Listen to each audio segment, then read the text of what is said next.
Hola, ¿qué tal? Mi nombre es Mirta Oliva, yo soy profesora de historia, también soy historiadora. Me he interesado mucho por la historia local, especialmente acá en Luque. Y en esta ocasión vamos a hablar del origen del ferrocarril. Como pueden observar, las imágenes de la estación de tren ha sido el núcleo justamente del origen de la población también. El ferrocarril es uno de los grandes avances para la modernización nacional en pleno auge del modelo agroexportador.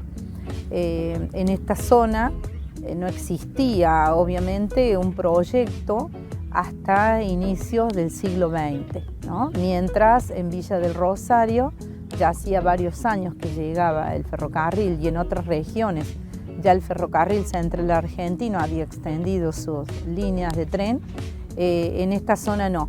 Pero en algún momento y siempre por alguna decisión política importante se va a definir el paso de las vías del tren por esta región, que va a comunicar desde Villa del Rosario, se extiende hasta la localidad de Las Rosas, que está en Santa Fe, y a partir de allí ya existía el ferrocarril para comunicar con el puerto de Rosario. ¿Cuál era el objetivo? Especialmente el objetivo está puesto en la economía agroexportadora y en la posibilidad de llevar el ganado vacuno en pie en los vagones y de llevar los cereales hacia el puerto, ¿no? O hacia distintos lugares de comercialización. ¿Cuál es el significado para los pueblos del paso del ferrocarril? Bueno, porque las leyes ordenaban la construcción de una estación de tren cada determinados kilómetros, y eso va a hacer que la configuración sociogeográfica de la época cambie. Por ejemplo, la importancia que empieza a tener todo lo que es la estación de tren, todo el predio del ferrocarril, donde se va a producir el movimiento de las chatas que acercan el cereal desde los campos, donde se produce, en todos van a ver ustedes que hay un brete donde se llevan los animales para que suban al tren. Es un movimiento que posibilita la subdivisión de las tierras para la creación de un pueblo. En torno a toda estación de tren se ha originado una población que tiene siempre un antecedente en alguna población rural. Por ejemplo, en el caso de Luque, los antecedentes están en la colonia Minetti, a 5 kilómetros al sur, y también en todos los habitantes de la estancia de Luque y de Ruiz Luque hacia el norte, ¿no? Entonces, la estación de tren, que también va a ser una lucha política, podríamos decir que se llega a un acuerdo y va a pasar por las tierras de los Luque, pero viene en el límite de las tierras de la colonia Minetti. Por lo tanto, va a ser el eje del pueblo, y los Minettis van a lotear cercano a las vías, hacia el lado sur de las vías, y Ignacio Luque y Ruiz Luque van a lotear hacia el norte de las vías. Hay que destacar que Ignacio Luque era el jefe del departamento Río Segundo, la figura que hoy la podríamos comparar con un senador departamental. Los proyectos de las líneas de tren hubieran estado en algún otro lugar, por ejemplo en la colonia Minetti, pero bueno, su influencia va a ser importantísima para generar en este lugar la estación de ferrocarril, que incluso hay registros de que la estación era a unas 7 cuadras hacia el este de aquí, y él logra que se haga más aquí en sus tierras, más específicamente en sus campos. Obviamente el valor de la tierra, mientras el ferrocarril pasa, se aumenta, ¿no? Y el loteo permite también a ellos vender terrenos también a un buen valor. Ignacio Luque lo va a hacer rápidamente, los Minettis lo van a hacer también, y Diógenes Ruiz va a hacer lo mismo. Por lo tanto, Luque se va construyendo socialmente cerca de la estación de tren, en 3 loteos o pueblos que se llamaban Pueblo Minetti, Pueblo San Ignacio y Pueblo Ruiz. La estación de tren tiene su origen también ligado a los británicos. De hecho, que tenemos algunas muestras que ha dejado la empresa que construye el ferrocarril, que es una empresa británica. Es un tiempo en que los ingleses especialmente generan unos contratos muy interesantes con el Estado argentino, mediante el cual les queda la explotación del ferrocarril con contratos de muchos años, y el manejo también de los costos de los fletes, el costo de los boletos de los pasajeros.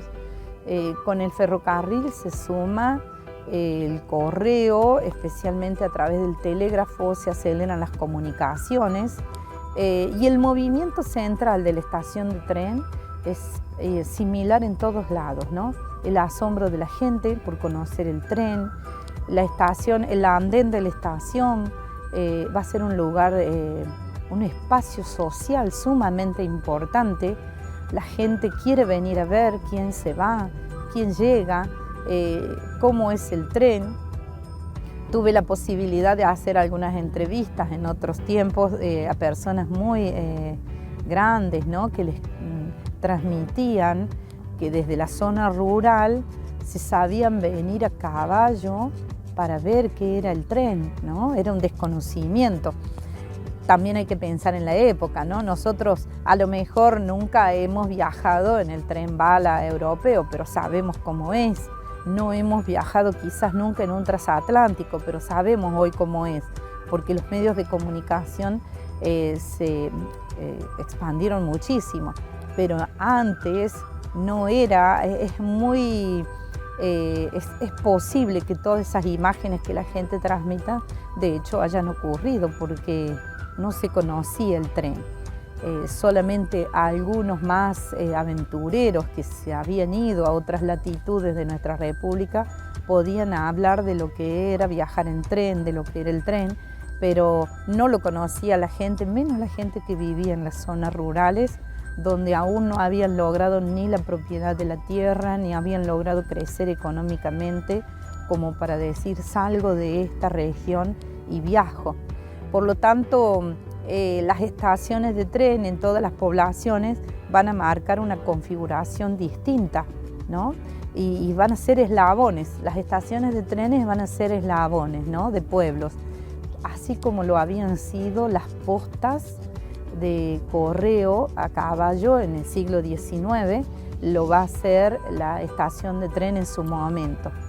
Y obviamente cerca de la estación de tren siempre va a surgir algún negocio importante, por ejemplo, hotel, restaurante, para que los pasajeros puedan estar allí en el tiempo en que la máquina de tren tomaba agua, dice la gente, es decir, iba hasta la bomba y se llenaba de agua para continuar viaje, y eso demoraba aproximadamente 1 hora. Entonces los pasajeros bajaban, y aquí en Luque, por ejemplo, cruzando la calle hacia el norte, existía ese salón comedor, ese lugar para tomar algo, y también había funcionado como hotel. Y en la zona sur de Luque, cruzando la calle de uno de los bulevares, se instaló el gran negocio de Ramos Generales, que había existido en la colonia Minetti, había funcionado en la zona rural y se trasladó inmediatamente, se construyó la estación de tren.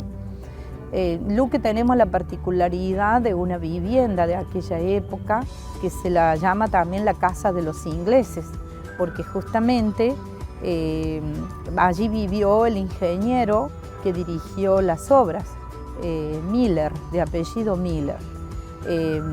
E inclusive está rescatado en el libro de Tomás Cuello, uno de los primeros pobladores que hacen historia oral. En el libro de Tomás Cuello, Aquel tiempo de Luque, un puñado de recuerdos, también él cuenta que se había establecido una cancha de tenis muy cerquita de donde era la casa de este ingeniero, la Casa de los Ingleses, que aún hoy existe, y pensar en el tenis como un deporte allá por 1910 es casi increíble porque desde hace pocos años se está practicando y lo practica un porcentaje ínfimo de la población. Por lo tanto, la presencia de los ingleses ha sido muy grande.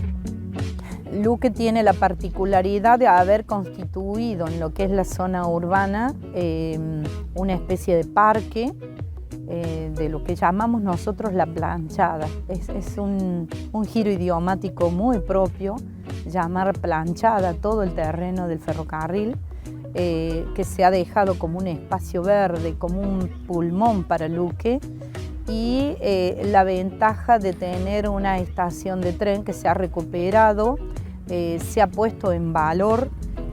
Hoy es el Centro Cultural Hermanviano, se desarrollan múltiples actividades culturales. En otro tiempo también se desarrolló la biblioteca. Siempre ha sido un lugar para actividades socioculturales y la verdad que es un logro para nuestro pueblo porque no todas las poblaciones han podido recuperar su estación de tren porque muchas han sido habitadas y es muy difícil sacar a las familias del lugar, ¿no? O sea, el tren dejó de pasar por nuestras tierras a fines de los años 70, en dictadura militar, aproximadamente 1977, 1978.